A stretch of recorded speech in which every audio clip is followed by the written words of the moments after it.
gudoomiyaha gobolka taliyaha ciidamada aagga bariga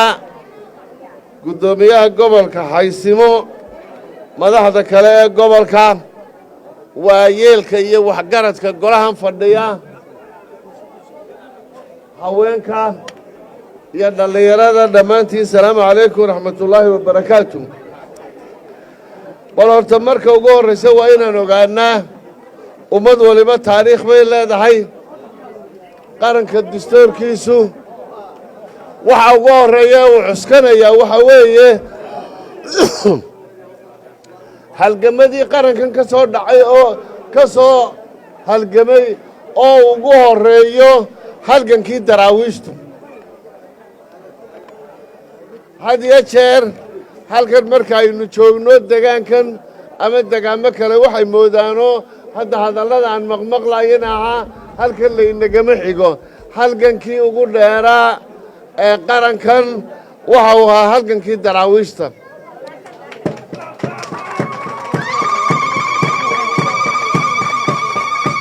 waan ka xumahay hadalkii meeyarkii magaalada burco ka soo yeedhay marna wasiirka daakhiligaan ahoo meeyaradan xukuma marna burcaawi baan ahay xaal baan ka siinayaa reer sool kelmadda meeyarkana waxaan ku amrayaa inuu xaal ka bixiyo sida aynu la soconno maanta ilaa shalay dhammaan gobollada reer somalilan waxay u dabaaldegayaan taageerada arrinta baarlamaanka ingiriiska ka dhacday waxaynu la soconnaa oo isweyddiinaynaa arrintani maxay ahayd horta uu hoggaaminayey ninka xildhibaanka ah ee wasiirka gaashaandhigga ka ahaan jiray dowladda ingiriiska ee la yidhaahdo gavin williamson oo sawirkiisa ah haysataan qadiyaddaasi waxa weeye waa markii ugu horraysay ee dood intaa leeg laga aqbalo inay gasho ajendaha baarlamaanka ingiriiska sidaad la socotaan baarlamaanka dalka ingiriiska ee somalilan gumaysan jiray waxa weeye waa baarlamaanka ugu da'da weyn la adduunka ilaa 1 sannadood buu jiraa arrintani waxa ay tusaysaa ajendaha dawladaha waaweyn ee noociisoo kale ah suuragal ma aha in ajendihiisa arrimo noocaasa lagaga hadlaa waa ajendo weyn oo dood baarlamaan uu soo diyaariyey uu hoggaaminayo xildhibaankaasi baarlamaanno fara badanina ay taageerayaan oo dabadeedna lagaga doodayo golaha baarlamaanka ayna ku bandhigayaan odhaahda odhanaysa iyo qadiyadda odhanaysa dawladda ingiriisku waa inay hor kacdaa oo horseeddaa ictiraafka dalka somalilan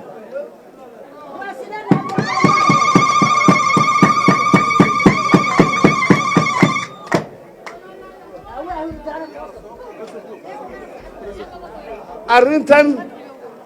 waxay kulminaysay dhammaan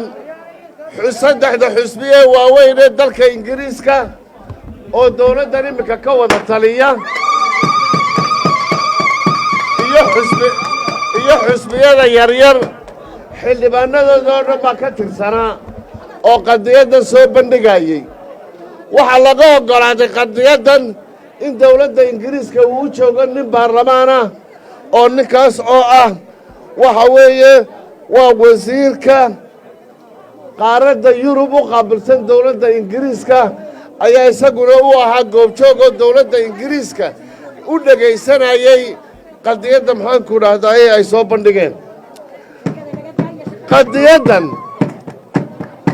wasiirkii dawladda ee loo soo diray iyo baarlamaanada faraha badan leh waxyaalaha ay ka hadlayeen waxaa ka mid ah in dawladda somalilan waxa ka hirgalay ay tahay dimuqraadiyad nabadgelyo iyo dawlad wanaag aad iyo aad u wanaagsan mar quramayd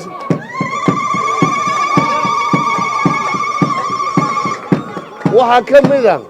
oo ay soo bandhigeen dawladda Somaliland doorashooyinkii ka dhacay ee xor iyo xalaasha ahaa inay ka mid ahaayeen doorasho madaxweynetooyo laba madaxweyne ay ku kala helaan cod 80 cod ah oo natiijada la isla aqbalay oo aan dhibaato ka dhicin oo aan qaaradda Afrika hore uga dhicin oo xildhibaanadii arrintaas soo bandhigay ay gaarsiiyeen haddii madaxweynihii Mareykanka ee Donald Trump lagaga helay 80 cod kuma qancin dalkana xukunkiisa muu dhiibeen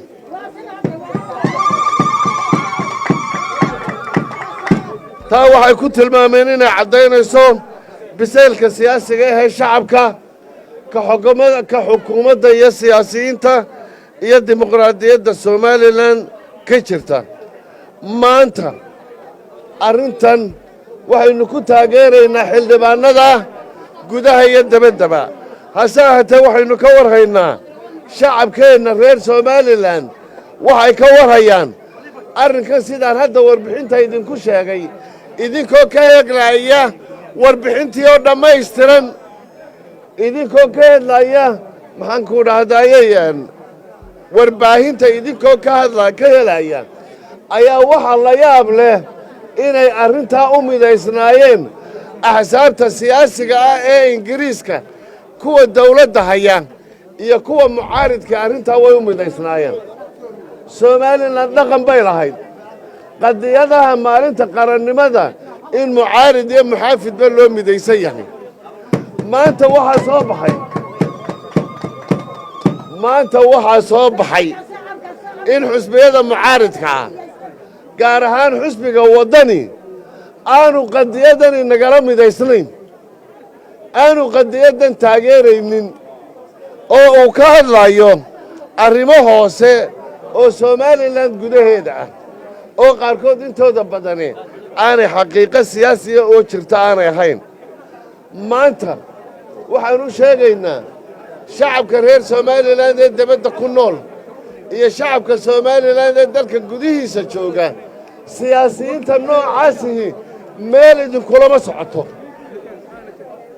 itijaaha aynu ku soconno ictiraaf doonkaa kuma socdaan itijaahay ku socdaan waxa weeye siyaasadda la yidhaahdo fadhi ku dirirka qof nacaybka cayda iyo waxyaalaha noocaasa waxaynu taagannahay innaku maanta halkan iyo gobollada oo dhan maanta shalayto shacabkeenna reer Somaliland ee Yurub ku nool oo ay ugu badan yihiin qaa'intay dalka Ingiriiska oo arrintani ay ka dhacday inta kalena ay in badan ay timi waxa ay fadhiyaan oo shalayta ay fadhiyeen ilmaha iyo gabadha uurka leh iyo tawmushay iyo tawaayeelka ee socon kari weyday waxay fadhiyaan baraf iyo qabow aad iyo aad u fara badan oo mitira gaadhaya dadka noocaasa qadiyadooda ay taageerayeen siyaasiyiintii codka ka doonaysay waxay ka door bideen inaanay la dabaaldegin oo aanay maxaanku dhahdayey aanay la ciidin aanay taageerin miyay markaa dariiq u wada socdaan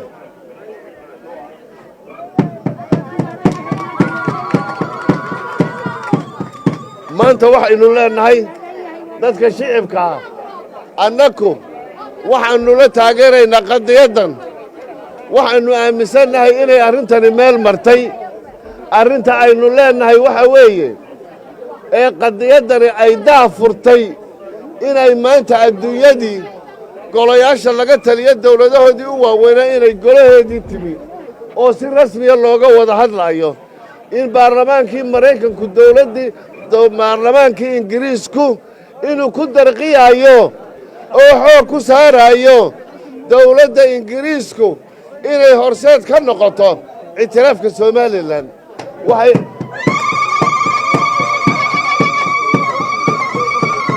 waxay kale oo wakiiladeenna dalalka Yurub jooga qaarkood ay soo sheegeen inay dalalka qaarkood iyadana la filayo inay sidanta Ingiriiska ka dhacday ay ka yimaadeen oo ka soo hadashay inta inoo fadhida dalka Finland inay iyaguna soo sheegeen waxa la yaab leh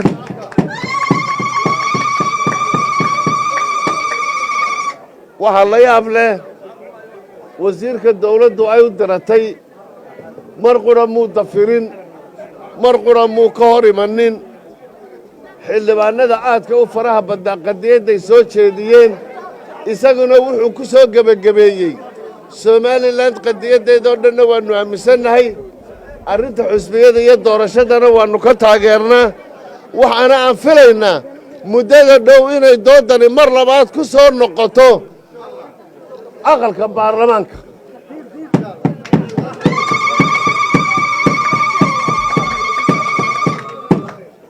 dadweynaha waxaynu leenahay gudaha iyo dabaddaba marka la joogo axsaabteenna siyaasiga ah waxaynu guddigan ka midaysannahay qadiyadda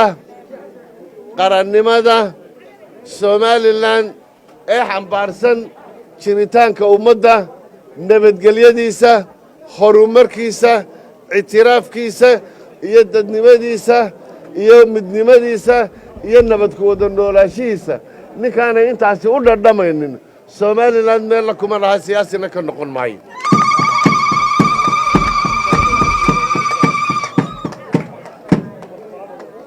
gobolka waxaan leenahay laascaanood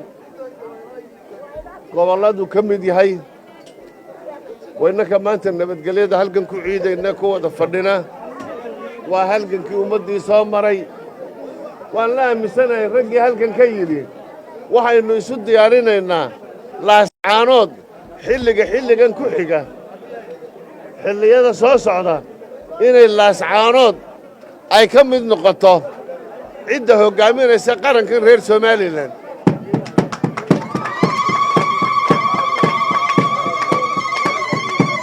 marka aynu sidaa leenahay waxaynu doonaynaa markaa inay laascaanood horseed ka noqoto nabadgelyada midnimada wada noolaanshaha horumarinta qaranka qadiyaddeennan waxaynu maanta leenahay somalilan ha waarto ha jirto qarankeenna waxaynu ilaahay uga baryaynaa inaynu mar walba wada noolaanno inaynuna wada jirno aad iyo aad baa u mahadsantihin